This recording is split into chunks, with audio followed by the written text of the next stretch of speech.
Bom, pessoal, então só para fixar melhor o que a gente viu na nossa última aula, vamos pegar aqui um número 4.234, ok? E como a gente está tratando do sistema decimal, né, o sistema de base 10, então a gente já pode dizer que esse 4 aqui, ele está na posição 0, esse 3 aqui na posição 1, esse 2 na posição 2, esse 4 na posição 3. Se eu tivesse mais um número aqui, estaria na posição 4 e assim por diante, sempre crescendo de 1 em 1, ok? Então esse 4 aqui, ele vai valer 10, e qual que é a posição dele? É 0. 10 a 0. Esse 3 aqui ele vai valer 10, porque é sistema decimal que a gente está trabalhando, então ele vale 10 elevado a 1. Esse 2 aqui, ele vale 10 elevado a 2, e esse 4 aqui ele vale 10 elevado ao cubo, elevado à terceira potência, ok? Muito bem. Então, 10 a 0 é igual a 1. 10 a 1 é igual a 10. 10 ao quadrado é igual a 100. E 10 ao cubo é igual a 1000. Ok? Então, começando aqui do LSD, do menos significativo e indo até o mais significativo. Esse 4 aqui, ele vale 1. Quanto que é 4 vezes 1? Então, 4 vezes 1 é igual a 4. Ok? 4 vezes 1 é igual a 4. Esse 3 aqui ele vale 10. Então, 3 vezes 10 vale 30. Esse 2 aqui vale 100. Então, 2 vezes 100, 200. E esse 4 aqui vale 1000. Então, 4 vezes 1000, 4000. Então, esse 4 vale 4000, esse 2 vale 200, esse 3 vale 30, esse 4 vale 4 mesmo. Tá ok? Então, se a gente somar, coisa que a gente já fez nas últimas aulas, somar 4000 mais 200, 4200, mais 30, 4230, mais 4, 4234. Tá ok? Então, essa é a lógica que a gente usa no nosso sistema decimal, que é um sistema posicional. Cada número e sua posição são importantes para definir aqui a quantidade. Tá ok? Muito bem. Então, eu acho que isso aqui já está bem claro. Vamos partir para mais um conceito do sistema decimal. A gente viu, e todo mundo sabe há muito tempo, que o sistema decimal ele tem aqui 10 números, começando do 0 até o 9. Então, são 10 números diferentes, né? Qual que é o próximo número depois do 9? É muito fácil, todo mundo vai dizer que o próximo número depois do 9 é o 10. Muito fácil, muito simples, tranquilo para todo mundo entender. Depois do 10, qual que é o próximo? É o 11. E assim por diante. Então todo mundo desde pequeno aprende a contar desse jeito. Mas qual será que é a lógica da gente determinar que depois do 9 vem o 10, depois do 10 vem o 11? Qual que é a lógica por trás desse raciocínio aqui? Isso é interessante a gente entender também, ok? Então vamos apagar aqui. Muito bem. Qual que é a lógica? Bom, a gente tem 10 números diferentes, tá? Às vezes até costumo brincar. Quantos números existem? Aí as pessoas respondem, existem infinitos números, não existe um último número, né? Não, na verdade a gente tem 10 números, do 0 ao 9, 10 números diferentes. As outras quantidades, qualquer outra quantidade, 10, 100, 1000, 1 milhão, qualquer outra quantidade é representado pela combinação desses 10 números que já existem. Então, na verdade, nós temos 10 números e o que é infinito são a possibilidade de combinação desses 10 números e não os números em si. Tá claro isso aí? Então, a gente tem só 10 números. E para a gente representar quantidades maiores do que 9, a gente precisa combinar os números. Muito bem, entendido isso, é interessante a gente ver que todo mundo sabe que depois do 9 vem o 10, né? Mas vamos pensar de um outro jeito. Como que eu sei que é o 10? Depois do 9, existe algum outro número que sozinho represente uma quantidade maior do que 9? Por exemplo, aqui eu tenho 6, né? Depois do 6, existe um número que represente sozinho uma quantidade maior que 6? Sim, é o 7.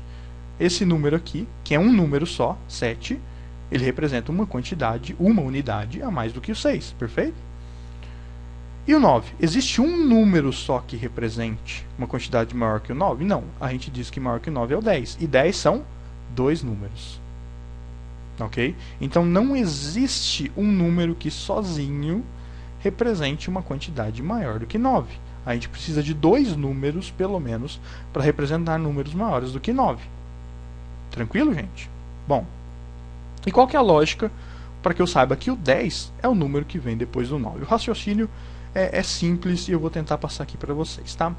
Bom, como não existe um número que sozinho é maior que o 9, o que eu faço? Eu coloco o 0 aqui, ó. Então, como não há nenhum número que sozinho é maior que o 9, eu volto lá para cima. Volto para o 0. Então, eu coloco o 0 aqui embaixo. Ok? Então, essa posição aqui passou a ser 0. Aí vai contar o quê? O número que eu colocar aqui do lado. Qual o número que eu vou colocar aqui do lado? Bom, aqui no 9, se a gente for ver, a gente tem um 0 invisível aqui, né, gente? Porque 9 não é a mesma coisa que 0, 9 é a mesma coisa. Zeros à esquerda a gente pode omitir, então esse 0 aqui ele estava invisível. 0, 8, 0, 7, a gente pode imaginar aqui que todos os zeros à esquerda eles estavam invisíveis aqui antes. 0, 0, 0, 1, os zeros à esquerda não contam, por isso a gente não colocou eles aqui. Mas para entender o raciocínio, eu estou colocando eles, tá? Então até o 0, 9, a gente usou um número só para representar qualquer quantidade. A partir daqui, eu não tenho mais nenhum número maior do que o 9 que sozinho represente uma quantidade. Então eu zero aqui, volto lá para o início. E aqui na esquerda, que antes eu tinha 0, eu vou somar 1. Qual que é o número que vem depois do 0? É o 1. Então aqui, que antes era 0, vai passar a ser 1. Então agora eu tenho 10. Depois, como que o raciocínio continua? Da mesma maneira. Eu tenho um número, olhando sempre o número aqui mais à direita, tá? Eu tenho um número que sozinho é maior do que 0, eu tenho. O 1 é um número que sozinho é maior do que 0. Então eu coloco o 1 aqui, e esse 1 aqui do 10, ele automaticamente desce para cá. Depois, olhando sempre mais à direita, tá, pessoal? Eu tenho um número que sozinho é maior do que 1, tenho. O 2 sozinho é maior do que 1. Então eu coloco o 2 aqui. E aqui na esquerda eu simplesmente puxo esse 1 aqui, ele vem para baixo automaticamente. Então agora eu tenho 12. E assim as coisas vão indo até a gente chegar no 18, ok? Então eu olho aqui o mais à direita, o 8. Tem um número que sozinho é maior do que 8? Tenho, o 9. Então eu coloco o 9 aqui embaixo e o 1 desce automaticamente para cá. Até chegar no 19. E agora, eu tenho um número que sozinho é maior do que 9? Eu não tenho. Então o que eu faço? Eu zero aqui, ok? Zero, porque eu não tenho nenhum número que sozinho é maior do que 9. E vou somar 1 mais 1 com o número à esquerda. Então antes eu tinha aqui 1 para formar 19. Esse 1 aqui vai ser somado com outro 1 e vai passar a virar 1 mais 1, 2, 20. Ok? E assim por diante, até chegar em 99. Até chegar em 99, que a gente pode representar como 0,99, tá na mesma. Então aqui existe um número que sozinho é maior do que 9? Não existe. Então eu zero aqui e somo 1 aqui nesse 9. Mas eu vou tentar somar 1 aqui no 9. Existe um número que sozinho é maior do que 9? Não. Então eu zero aqui e somo 1 aqui no 0. Qual o número que é imediatamente acima do 0? É o 1. Então, 100. Ok? Então essa é a maneira que a gente faz para realizar as contagens no sistema decimal. Como a gente está acostumado a fazer isso desde pequeno, é muito simples, é muito fácil, é automático. Mas por trás de cada contagem que a gente faz, está todo esse raciocínio aqui. Não é interessante? Então, essa é uma vantagem. E é uma maneira da gente ver como que a mente humana funciona, né?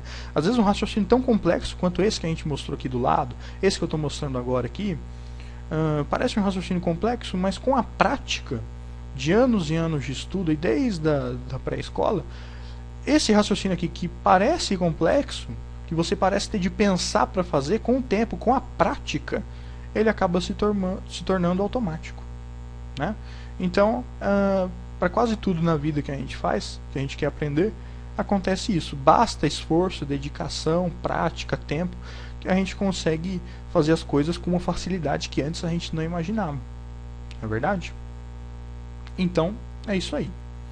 Então, agora que a gente terminou aqui o estudo do sistema decimal, eu queria passar para vocês, né? Tanto a parte aqui do posicionamento, ou seja, cada número ele tem uma posição específica, posição 0, 1, 2, 3, começando sempre aqui da posição 0, né?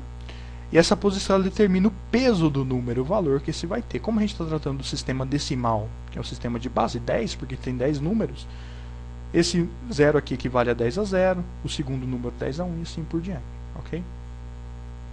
E a outra coisa que eu queria mostrar para vocês era como é o processo de contagem.